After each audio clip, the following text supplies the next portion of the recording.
Jadi jangan pernah main-main dengan kehidupan kita, karena segala sesuatunya itu berpengaruh satu dengan yang lain ya.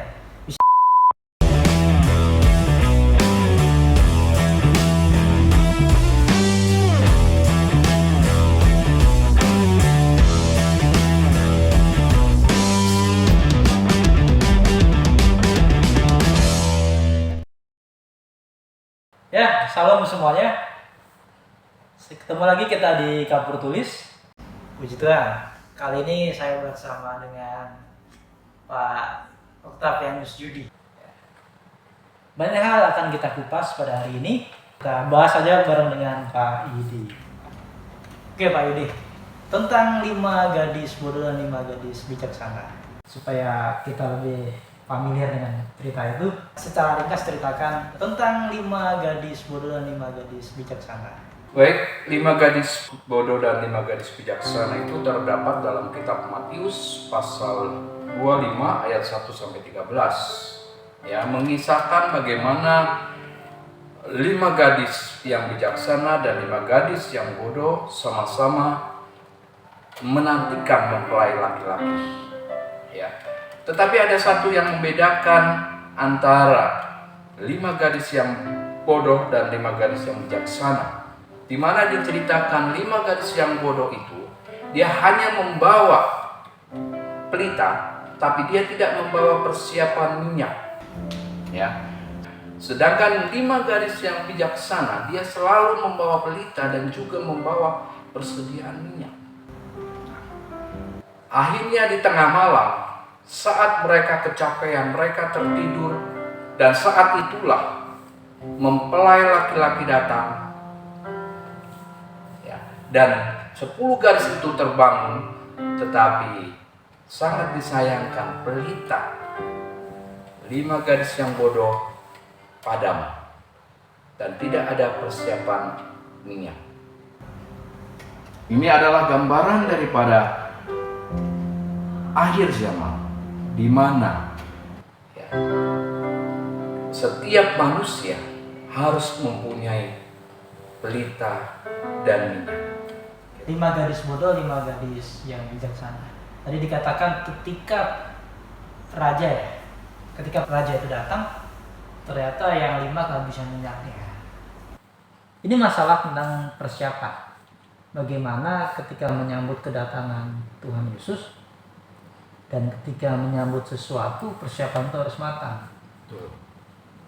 Tapi kadang-kala kita hanya terikat pada euforianya semata, seperti kehebohannya saja. Banyak ritus-ritus dan juga kehidupan spiritual kita hanya sebatas seremonial, hanya sebatas heboh semata tanpa ada persiapan yang pasti. Bagaimana pandangan Pak Yudi tentang persiapan kita dalam kehidupan kita? Mau Tuhan Yesus datang hari ini, besok, atau nanti, masih kapan kita tidak tahu. Tapi itu kan pasti. Bagaimana kita menyiapkan sesuatu? Kepastian datang Tuhan Yesus itu. Baik. Di dalam kita mempersiapkan kedatangan Tuhan, 5 gadis bodoh dan 5 gadis bijaksana itu adalah suatu gambaran manusia yang ada di bumi ini. Ada banyak orang yang hanya mempersiapkan sekedarnya. Tetapi juga ada orang yang mempersiapkan dengan sungguh-sungguh. Di akhir zaman ini, Alkitab katakan banyak orang yang kurang di dalam mempersiapkan hidupnya untuk menyambut kedatangan. Karena apa? Keadaan zaman ini membuat manusia sulit. Dan Alkitab juga katakan bahwa ada banyak umat Tuhan yang melakukan ibadahnya hanya sebagai rutinitas. Inilah gambaran daripada 5 gadis bijaksana dan 5 gadis bodoh. Jadi sangat bagus bagi kita untuk belajar bagaimana kita betul-betul mempersiapkan bahwa kedatangan Tuhan itu sudah pasti. Dan persiapan itu sudah pasti harus ada. Jadi kalau kita hanya persiapannya kurang matang, maka jadilah kita seperti 5 gadis yang bodoh. Tetapi kalau kita mempersiapkan dengan sungguh-sungguh, maka kedatangan Tuhan itu adalah satu berkat yang luar biasa. Ya Pak Yudi, dari pemaparan dari pengulasan dari Pak Yudi mengenai tentang persiapan gitu ya. Persiapan tentunya berjalan terus. Persiapan juga harus matang. Dan apapun yang terjadi harus siap. Itu kan kita sering bahas tentang kesiapan. Dan persiapan yang bagaimana yang harus kita lakukan dalam menghadapi dunia ini, dalam menjalani kehidupan kita sehari-hari. Persiapan yang harus dilakukan oleh umat Tuhan saat-saat sekarang, kita bisa menyontoh persiapan 5 gadis yang bijaksana, di mana mereka mempersiapkan pelita dan minyak. Pelita adalah gambaran daripada firman, dan minyak adalah gambaran atau metafora daripada Roh Kudus. Jadi dalam kita menantikan kedatangan Tuhan, dalam hidup kita harus ada firman dan harus ada kekuatan di dalamnya, yaitu Roh Kudus. Ya tentunya persiapkan kita sebagai umat Tuhan. Kita harus lebih dan lebih setia dan lebih dekat kepada Tuhan.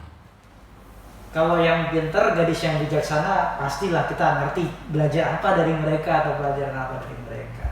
Pak Yudi, pelajaran apa sih yang bisa kita ambil dari 5 gadis yang bodoh? Baik. Pelajaran yang bisa kita ambil dari 5 gadis yang bodoh itu adalah satu pelajaran yang bisa kita lihat daripada kehidupan manusia yang di dalam hidupnya itu hanya berpikiran praktis, ya. Dia tidak hanya berpikiran praktis, tapi dia juga tidak mau, ya, mempersiapkan dengan sungguh-sungguh. Ya. Jadi pelajaran yang bisa diambil dari 5 gadis bodoh ini adalah bagaimana umat Tuhan jangan sampai, ya, mempunyai sifat-sifat seperti gadis bodoh ini. Dia kurang persiapan, dia kurang bersungguh-sungguh, ya, akhirnya tertinggal. Bisa dikatakan bahwa mereka ini menyepelekan gitu ya? Kalau dilihat dari firman Tuhan, mereka tidak menyepelekan. Mereka sungguh-sungguh juga menanti, tetapi dalam mempersiapkan hidupnya itulah yang kurang, gitu. Ya, jadi mereka tetap mempunyai pelita, tetapi dalam hidupnya itu tidak ada satu persiapan yang betul-betul untuk menyongsong. Berarti kalau dalam kehidupan sehari-hari, pertandingan iman ini kan panjang dan kita nggak tahu nih ujungnya kapan. Ujungnya pun juga kita nggak tahu masing-masing kita kapan. Ya. Tapi bisa dibilang kalau dari pelajaran gadis bodoh ini, iman kita, pertandingan iman kita nggak nyampe akhir, jangan-jangan gitu ya? Ya, begitu. Jadi Rasul Paulus pun berkata kalau kita mengikuti satu pertandingan, kita harus sungguh-sungguh berlomba dan berlatih dengan sungguh-sungguh. Ya, sebab apa? Pada saat kita mencapai garis finish, di situ kita memperoleh mahkota, memperoleh hadiah. Jadi selama kita hidup, ya, kita tujuan kita adalah kerajaan surga. Itu. Berarti ini tentang kelayakan, ya Pak? Bagaimana persiapan kita ini juga menentukan kelayakan kita. Layak dan tidak layak di hadapan Tuhan sebenarnya sama. Itulah sebabnya kenapa 5 gadis bijaksana itu bisa masuk dan 5 gadis bodoh itu tidak masuk. Perkenanan ya. Yang satu yang 5 dikenankan masuk, yang 5 enggak. Tidak. Kenapa tuh? Nah, mereka di dalam hidupnya kurang mempersiapkan dirinya. Jadi di hadapan Tuhan, semua manusia berhak dan layak untuk masuk. Tapi yang membedakan itu persiapan di dalam dirinya. Itu aja. Jadi jangan pernah main-main dengan kehidupan kita, karena segala sesuatunya itu berpengaruh satu dengan yang lain ya. Kalau kita berbuat ini nanti dampaknya begini, nanti akhirnya begini, ujungnya seperti itu. Jadi ini mengenai persiapan yang harus dipersiapkan dengan penuh tanggung jawab dan kesungguhan. dalam cerita ini kan kemudian yang cari minyak tadi yang kehabisan tadi kan balik lagi. Terus dia ketok pintu, Tuhan, bukakanlah kami pintu. Tapi ia menjawab, Tuhan menjawab, aku berkata kepadamu, sesungguhnya aku tidak mengenal kamu. Karena itu berjaga-jagalah, sebab kamu tidak tahu akan hari maupun akan saatnya. Yang menarik dalam pembahasan ini kan ada kata tidak mengenal kamu. Ya, gimana Pak Yudi supaya kita tahu kita dikenal Allah gitu. Jadi dalam kisah ini bagaimana 5 gadis yang bodoh itu datang dan dia minta dibukakan pintu untuk dia masuk dalam perjamuan kawin. Tetapi ini adalah mengandung suatu arti yang luar biasa, bahwa saat pintu tertutup dan yang menutup itu adalah Allah, maka kemurahan itu sudah tidak ada lagi. Seperti waktu Nabi Nuh. Saat bahtera itu tertutup, maka tidak bisa dibuka dan hanya Allah yang bisa membuka itu. Jadi dari kisah ini bahwa kemurahan Allah sudah diberikan begitu panjang, begitu luar biasa.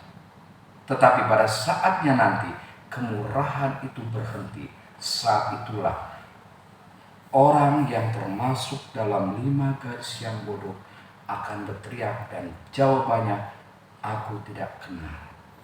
Jadi yang saya tangkap dari cerita ini, hargailah waktumu dengan usaha baikmu, dengan usaha kerja kerasmu, dan hargailah kasih karunia Tuhan. Iya, betul. Jadi persiapan kita itu memang harus sungguh-sungguh, ya. Karena apa? Kemurahan Tuhan itu luar biasa. Jadi selama kita bisa menghargai waktu, kita masih bisa menghargai firman Tuhan, kita bisa melakukan firman Tuhan, melakukan itu selama pintu kemurahan Tuhan masih terbuka. Jadi dari yang Pak Yudi sampaikan dari cerita yang tadi aku bilang Alkitab ini, jadi kesimpulannya persiapan kita, kemudian menghargai waktu, dan gunakan kesempatan dalam kasih karunia itu. Ya. Silakan Pak Yudi, closing statement-nya. Baik. Satu kemurahan Tuhan yang harus kita perhatikan dan harus kita jaga sungguh-sungguh supaya kita tidak terlambat masuk dalam kerajaan surga. Terima kasih Pak Yudi untuk obrolan dan tambahan wawasan yang bagi saya dan bagi penonton semuanya. Ya pemirsa, terima kasih sudah menyaksikan tayangan kami. Kita akan berjumpa lagi di episode selanjutnya bareng dengan narasumber berikutnya. Pak Yudi, terima kasih banyak. Sama. Bahasan kita hari ini. Kapur Tulis tetap eksis. Shalom.